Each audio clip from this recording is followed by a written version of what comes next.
Welcome back once again. Thank you so much for clicking on this video. This video is about Niger. The president of Niger, General ABDOURAHMANE Tiani, has given a speech 25th of July. 26th is his 2 years anniversary.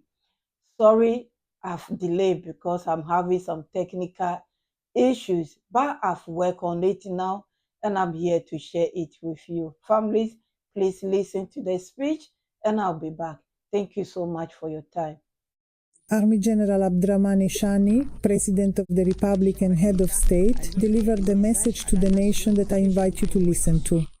Of God, the most gracious, the most merciful, Nigerian women, Nigerian men, my dear compatriots, it has already been 2 years since we have all resolutely committed ourselves together with resilience and faith in the future to the path of full and complete sovereignty for our country and for the well-being of all. My dear compatriots, this is certainly a path full of obstacles with difficult consequences both for Nigerians individually and for our country as an organized political community. Indeed, since the 26th of July 2023, our patriotic commitment to take our destiny into our own hands has been met with relentless attacks from the reactionary neo-colonial system of subjugation over Niger that we have overthrown, which has not ceased to rage against our country and its people. Thus, after failing to impose a total blockade on our country and then attempting to wage direct war against us through ECOWAS, the coalition forces opposed to our political and economic emancipation have decided, learning from their failure, to reorganize in order to achieve their objectives by other means, by cunningly combining high-profile terrorist operations, subversive economic actions, internal political manipulations, as well as information warfare and efforts to discredit our institutions and political authority. The results they achieve are often spectacularly significant, not because they give a strategic advantage to the forces opposed to our country or because they constitute a genuine alternative political project to ours, but simply because due to the immediacy of their effects and their violence, they negatively impact our daily lives, both individually and collectively. It receives significant media and diplomatic coverage on an international scale. It sows doubt among some of us and divides us. They meet our legitimate but pressing individual expectations as well as our impatience for real change. They sometimes make us lose sight of what we have achieved together and our noble common goals. They sometimes make us lose sight of what is essential and prevent us from envisioning the future, which nevertheless looks bright for Niger and the AES Confederation as a whole. My dear compatriots, this is to say that I am fully aware of the complexity of the situation we are facing, the difficulties that stand before us, as well as the state of mind of many of our fellow citizens. I also know the sacrifices we have made so that Niger may live, as well as our legitimate expectation for a life that must necessarily be better for Nigerians. This is undoubtedly the moment to pay a heartfelt tribute to our defense and security forces for all the sacrifices they have made and for their professionalism, to our great people for their resilience and commitment, and to all our friends for their invaluable support. My dear compatriots, it is therefore clear that we objectively need an organization suited to our context in order to carry out our political project and achieve meaningful results for each of us individually and for our country as a whole. Indeed, no political project on a national scale has ever been accomplished in haste or within a short time frame.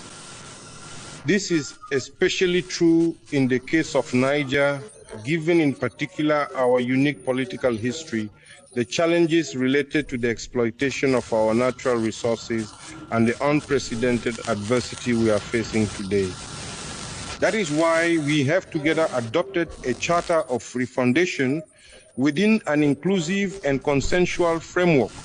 This was the National Refundation Conference held in Niamey from the 15th of February to 2025. The Charter of the 26th of March 2025 not only laid the foundations for Nigeria's full and complete sovereignty on the political and economic fronts by allowing us to reclaim our country, its vast natural resources, and by defining the values that should govern our society, but also organized our public authorities and granted our government a reasonable time frame to rebuild our republic. We are also taking all necessary measures to gradually establish our institutions such as the State Court, which was inaugurated on the 16th of November 2023, the Court of Auditors, whose members were sworn in on the 1st of July 2025, and the Consultative Council for the Refoundation, which held its first session from the 28th of June to the 12th of July of the same year. This is also an opportunity to once again congratulate all those who contributed to the successful outcome of this process and to encourage them to continue their efforts in the service of Niger and its people. My dear compatriots, as we can see, this is a difficult path that we are paving with courage and determination for the future. But above all, it is the only path that aligns with our legitimate aspiration for freedom, sovereignty, and assured development in the future. It therefore stands before us as a rational, historical, and deeply held choice. Indeed, let there be no misunderstanding. We truly have a choice to make between two fundamentally different directions. The first direction is that of program chaos in the medium term within our Sahelian region, and our submission to the forces we know in the long term and in a definitive way, all in passivity and carelessness. It is the choice to continue conducting politics as we have in the past. The politics that consist of submitting our country to the will of France, turning Niger into a military base for projecting foreign forces, and surrendering the exploitation of our resources to a few foreign powers that maintain corrupt and patronage relationships with some of our fellow citizens. The second path is that of refusing submission and of continuing the same policies which, in 65 years of granted independence, have produced nothing but corruption, insecurity, and poverty. It is the choice of dignity with honor and for the future. The policy of defending Nigeria's interests unapologetically and without complacency. It consists in subjecting Nigeria only to the will of the Nigerian people, in reclaiming ownership of our country, and in having the courage to embark on a new path that breaks away from what we have experienced until recently. My dear compatriots, this choice to take the difficult path that is now ours, we have made it together and in unity, with full responsibility and a clear awareness of the stakes and challenges that await us. Indeed, since I have had the great honor of presiding over the destiny of our beloved country, I have always tried in my various addresses to present with transparency the exact situation in which our country finds itself by clearly identifying the threats, the roles of the actors, the stakes, and the challenges. I have thus warned Nigerians of all the difficulties we are facing in all their complexity so that we can better prepare ourselves for the difficult but victorious struggle that we will have to wage over time, God willing. I have raised awareness among Nigerians about the vast disinformation campaign against our country, aimed at dividing us and discrediting our institutions in order to break our momentum. It is within this context that all the media pressure takes place, which consists of excessively amplifying anything perceived as a governance issue and discrediting every initiative of my government. My dear compatriots, for my part, I believe that whatever difficulties we are facing today and will face in the future, they are necessarily part of the circumstances of exercising state power and remain linked to our current strategic political choices. It therefore cannot divert us from our oath before Allah and our commitment before the Nigerian people to act only in good faith for and in the interest of Niger, nor can it diminish the merit of the Nigerians who have sovereignly and definitively decided to break away from all forms of domination and to truly commit themselves to the path of endogenous development for their country. Moreover, drawing on our history spanning several millennia, our unwavering resilience, our active solidarity, our work ethic, our reclaimed natural resources, our sacred unity, and our shared aspirations, I remain convinced that we possess within ourselves and within our country the determination and ingenuity to overcome these challenges victoriously. My dear compatriots, speaking of work, this is the moment to encourage all Nigerians, regardless of their field of activity, to truly get back to work because it is the only way to lift ourselves out of poverty and develop our country. Also, at this point in my speech, I would like to pay a well-deserved tribute to all the stakeholders, farmers, entrepreneurs, and administrations who, with courage and tangible results, are driving the large-scale irrigation program. Indeed, thanks to their efforts combined with those of the rural world in general, for the first time in Niger, we have not experienced what is known as the lean season. According to information received through reliable channels in the sector, food products are indeed widely available throughout the entire national territory and at affordable prices. This is clear proof that well-done work always bears good fruit, and that we are capable of achieving our food sovereignty within a reasonable time frame. I would also like to pay tribute to all those who mobilize for the Solidarity Fund for the safeguarding of the homeland. This fund has enabled our country to achieve significant accomplishments. This is also further proof that together and in solidarity, we are capable of achieving great things. Therefore, I encourage all Nigerians to persevere in this direction for the good of our country.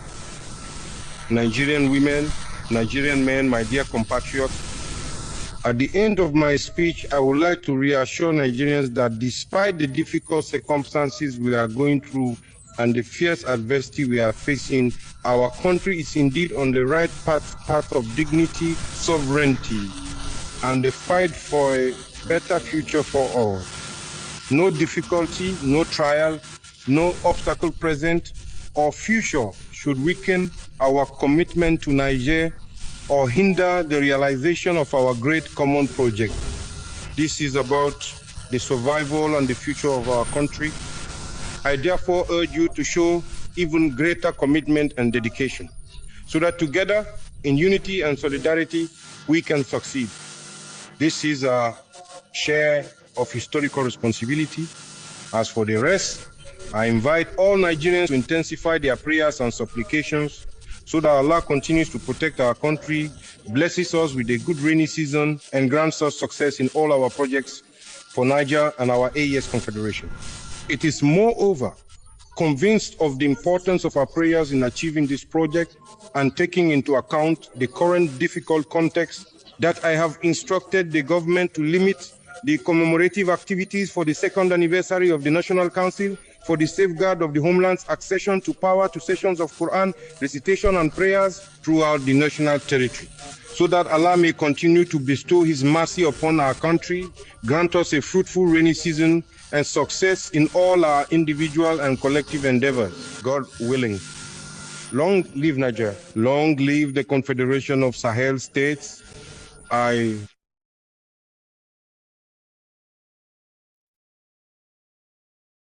Thank you so much, families, for listening to the speech. Or I'm sure you will take one or two things from it. And I must say that the citizens of Niger are organizing themselves more than ever to support their leaders. Yes. So yeah, I'll be sharing more about that later on. But they have changed system of support. They want to go deep to support their leaders. The 2 years what he has done, many of them are grateful, and so they want to show their support and create awareness. I must also say that there was another attack on them, but I can't share that. But if you see it on social media, it is true, but then it's the other way around. They contain it, and nothing happened at the side of the Malian citizens. But the other side, you can just imagine. I can't share it with you. I just have to tell you. So yes, they are fighting hard together. They are stronger. And also, amen to the prayers. May God bless them all, guide them, protect them. Whatever plans they have for their citizens, may it come to pass in a good way, so that one day they will look back and say, yes, we have not regret anything. Because I always say here that if not because of the citizens, from what I have seen, it's 2 years now since I've been following them, working on their videos. If he is 2 years, then it means I've been working 2 years on their videos. And from what I have seen and witnessed, it's because of the citizens that they are where they are today. So they have to listen to them, especially him and his team, because of the video I shared the other day, and do what they want him to do to the best of their ability. So there will not be any loophole for anyone to come for them. God forbid. We love them all, we support them all, and we always pray that they will unite together to fight this fight. They are winning. According to the video you will see before this, you can tell that they are winning. And so they should continue the fight, and God will protect them. Credit to Sahar Info and RTB News. Families, I will leave you here. Thank you so much, my VIPs, my kings and queens, my returning families. Thank you. I appreciate you all. The new families that you have joined us, thank you. You are very welcome. I'm grateful that you decided to join us. Thank you so much. God bless you all. I will see you soon. God bless you. Bye bye.